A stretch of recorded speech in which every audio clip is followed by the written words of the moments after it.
Ladies and gentlemen, it is now time for part 4 of Professor Victor Singing Eagle's brilliant lectures on Native American literature here at Sisseton, Wahpeton College. And now, without any further ado, your host, the brilliant man himself, Professor Victor Singing Eagle! Yay! Ladies and gentlemen, we are now on to I was talking about the different generations of native writers. And I was telling you that, well, from the end of the 19th century up to the first quarter of the 20th century, the themes, and these are some people, and their big thing was the struggle for survival in their poetry and their drama writings and their novels, short stories, whatever. Memoirs, and then in the second quarter of the 20th century, all the way up to the 1980s, we're dealing with issues of resistance and recovery, and these are some of our writers who are big on that. Then the 1980s to the 2000s, they were dealing with identity and resurgence. So that's where I left off. Now I'm going to bother you with something I mentioned before. Wait, slow down. I'm going too fast. Let me stop and pull you back to this for a second. You see, I've written in our lesson plan the story of Mount Shasta. However, I'm going to put that on hold because it is an etiological tale of where Mount Shasta comes from. And I even pulled up, if you look on this screen here, my Facebook. And I'm always writing stories on Facebook. That's me. There's Mount Shasta. This is a big, beautiful mountain. And there is the face of one of the giants. We'll talk about it next time because it occurred to me as I was doing all this yakety-yakking that I'm better off telling the story about what I alluded to earlier. The people, says bear people, bison people, wolf people, deer people versus the real people. You remember I said that? Okay, I'll tell it as quickly as possible without boring you to death. All right, here we go. Again, as I said, anthropologists, cultural anthropologists will tell you that Native Americans were ethnocentric.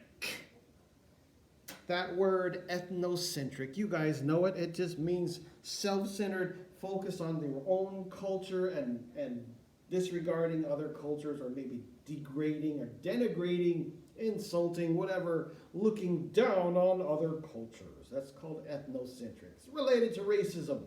Anyway, that's why we called ourselves the real people. Now, don't listen to those anthropologists because they don't know what the heck they're talking about. I'll tell you the real story.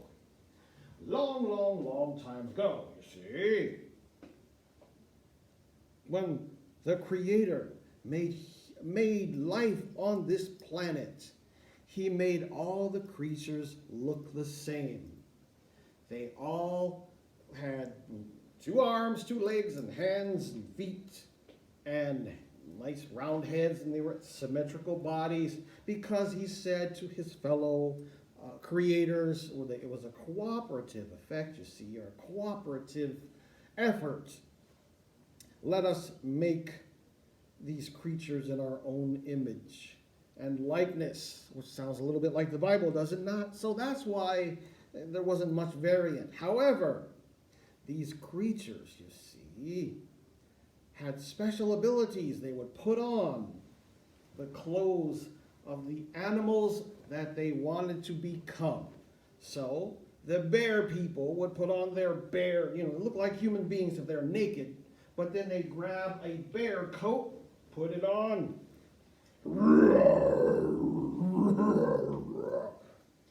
and become bear. The wolf people would put on their wolf furs and become wolves.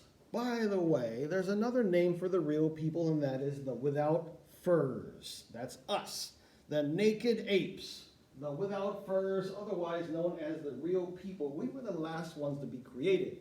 There's lots of stories about this. I don't have enough time to fill your ears full of this yakety yak that I often do, but the main thing is we, the without furs, were the real people.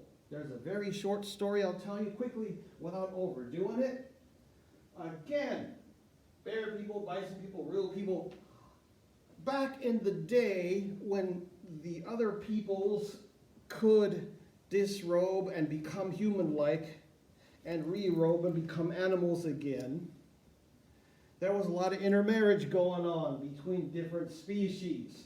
So that's why you hear lots of old native stories talking about the woman who married a bear, or the man who joined the buffalo tribe and became a buffalo, or the man who became a salmon. There's lots of transformation stories. It's because the real people would join and get in with the other people, and they'd create these really weird hybrid creatures. And Creator God looked down, he said, what's going on? All these people doing the nasty with each other and making these really weird offspring. We got to stop this. So he spoke to Coyote, the trickster. And Coyote, whispered in the Coyote's ear, and okay, I'll do it. So the Coyote went to some pine trees and got some pitch, some pine bark or pine pitch, and he waited. He went from all the different peoples. Some cooperated, and they said, okay, put the glue in, and they glued it in, and people put it on, and they became stuck as bears, or stuck as wolves, stuck as salmon, stuck as bison, whatever it is. However, some of them didn't cooperate.